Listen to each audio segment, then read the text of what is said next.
Ha! Putak pa. Yan na. Gumana na. Shhh. Ay, tumigil. Gumana na. Kaso hindi niya kinakain yung papel, men. Kinakain niya na. Ay, hindi niya kinakain kasi busog pa siya. Hype na to. Kainin mo na, pare. Paano mo kainin? Ano ba, may parbo ka ba? Ayaw mo kumain. Sakit mo dyan. Papabet kita.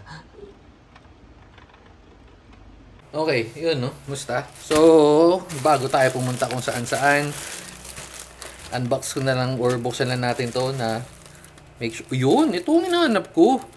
Yung binili ko nakaraan na Velcro, may pangalan ng seller, pero ayos lang naman, pero mas trip ko yung ganyan. Okay, so, yan, goods tayo dito.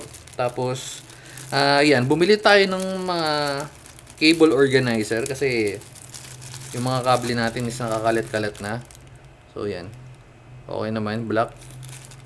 Yung mga maliliit. Tapos ito, para sa malalaki. Okay, so, hindi na tayo, okay na yan, mabilis lang yan. Pero punta na tayo sa main event. Yan, no. So, bumili tayo ng ng ink. Hindi natin kailangan gunting, Okay. Bumili tayo ng ink para sa Canon MG3070, parang ganun. Dahil naubusan na tayo ng ink nang hindi natin ginagamit yung printer. Hindi ko alam kung bakit naubos, pero yan. Hindi siya natuyo pero naubos na lang agad. Tapos lalo dun sa mga di ba? Sa mga nagte-tech support. Ito yung mahirap i-troubleshoot, printer. Or printer printer tsaka ink. Paano may troubleshoot yung nag-jam na di ba? Na printer. Anyway, so yan. Wait lang, baka nagtata ito no? Ganito yung mga ink Oops.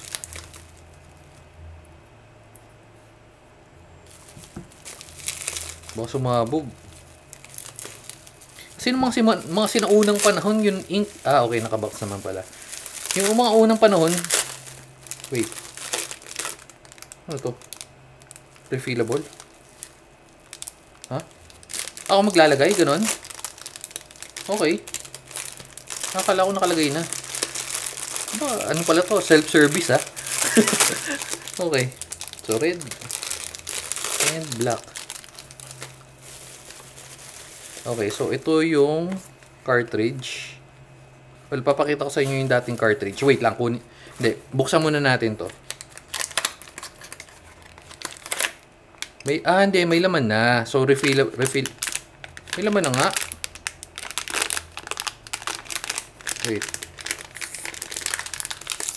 Ito ba yung black? Wait. Ay, shit. Nabuksan ko pa yung may color. Yung may color natin may na may laman pa Wait. Hindi ko makikita. Meron ayun may hindi nakikita sa camera pero may laman. So hindi muna natin yung bubuksan. Itong black yung kailangan natin. Yun nga yung sinasabi ko, mga sinuunang panahon is yung may di ba? Yung refillable ink, yung meron sa gilid na parang yan, ganyan, pero yung parang siya parang portable na dinidikit mo dun sa mga printer. So, ayan. Okay. Pag tinanggal ko to, G na yun no? So, black. Wait lang. Kunin ko muna yung isang ganito. Check natin kung magkaparehas ng size. Again, para sa Canon, wait, confirm ko doon sa Kunin ko yung isang ganito. Wait. Ayan. Okay. So, ito yung original.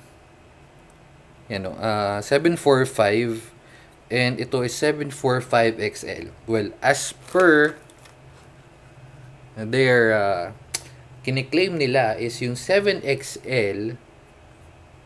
Okay, so dito natin nabili sa anong pangalan niya? PH_Office for you. So ang kiniklaim nila is yung 745 which is S to small. 600 page. Ito yung binili natin. Ito yung 600 pages. Pero yung original yung original wala ngang essay o 200 to 200 pag black, 150 pagka colored. So, check natin. Although, hindi naman tayo ganun well, hindi naman tayo nagpiprint. Yung price, tama. Yung price niya is 1299. Parehas ko nabili yun. Wala ngang, wala ngang discount. Ayan. So, 1259 pala. Hindi, meron ako na discount pala. Mga 40 pesos. So, ayan. Okay. So, yung size, halos parehas. Pero, okay. So, ayan. Ito yung taas, parehas lang, no? Okay. So, yan. Gilid, parehas lang naman. Yung likod, parehas lang din. So, feeling ko, nagana siya agad.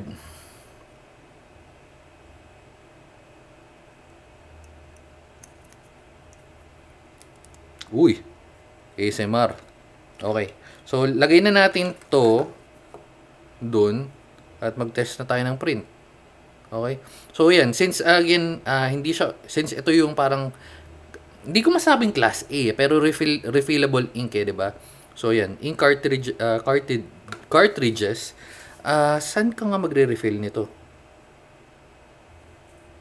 Good question. Ito yata. Diyan ba? Paano ko magre-refill?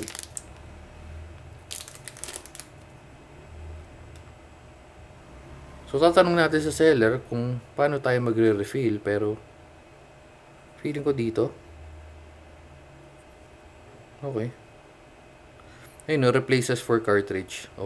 Ang sabi niya, X. Huwag daw natin itatapon sa... hindi. Isa yung refillan nito. Dito siguro. Ayun, void warranty Okay. Anyway, hindi pa naman tayo magre-refill, pero check ko na lang sa seller. Tapos pag nakuha natin, i-add ko na lang sa video. Pero ngayon, testing na natin. Lagay na natin to ngayon dun sa printer. So yung printer again, Canon MG307S. So lipat tayo sa printer. Okay, so yan yung printer. Well, binuksan na natin. Pag nakapatay kasi yan, wait, off natin. Off. Okay, so pag paano yung bubuksan, itinutulak or hihilahin mo lang naman, 'di ba? Ganyan yung printer nyo. Again, for Canon 370S to, hihilahin nyo lang naman 'yan pag hihila nyo. Okay, so pag well, but hindi siya tumigilid, pero since nandiyan okay, since nandiyan na siya sa gitna, is lalagay nyo lang naman tong napaka-basic lang naman bupalit yan. So, lock nyo lang ng ganyan, and then ilalak nyo. Boom. So, yun na yun. Pagka-lock nyo, lipat na tayo sa PC para ma-check natin. Okay? Tapos, hilahin lang natin. Mag-test print na tayo. Yan. So, print na tayo. Yun, kita na agad. Wait. Kasi naglo-low printer tayo nun, or naglo-low ink. Plain paper... glossy. Meron tayong glossy. Hindi. Palitan muna natin ng glossy. Wait lang. Okay. So, anong problema? Oops. Ano yung... Oh, shit. Wait lang. Nakall si na Peggy. Black ink. Nag-refill na tayo eh. Okay. So, yan. Game na. Nakapag-update na yung firmware. Yung firmware nandito. Paano kayo makakapunta sa page na to? Click nyo lang yung printer icon sa lower right, tapos remote GUI. So, print na natin si 50. Glossy paper. Ano ba? Ito? Glossy photo paper. Yun sa taas. Yan. Okay, so print. Testing.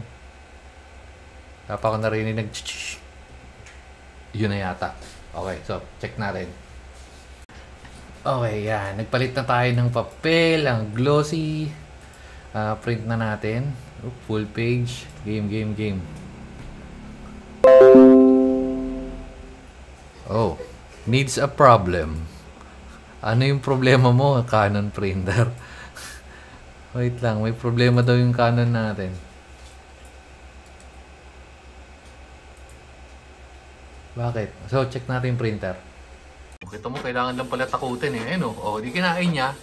May parbo nga. Ayop ko. Ayan, nagpe-print na. Uy! Ayan Kaya sabi sa inyo, di ba? Ang hirap i-troubleshoot ng printer. Anyway, ayun o. Oh, napaka-pogi naman ng lalabas dyan. Wait lang natin.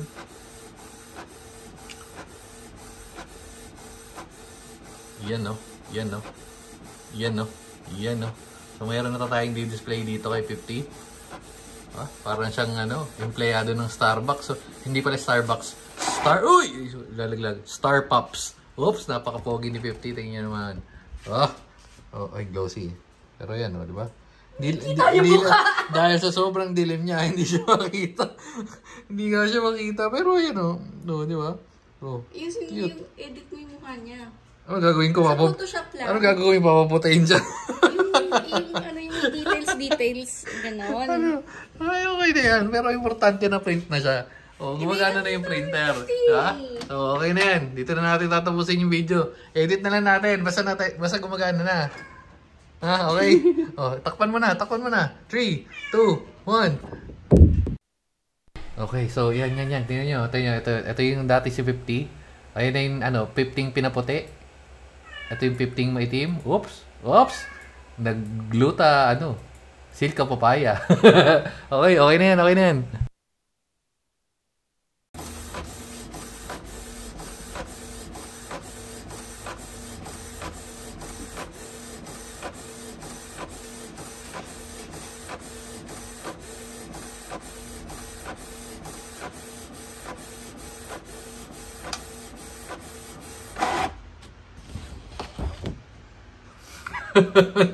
Dilim pa rin. Sa talaga, hindi sa papel na to.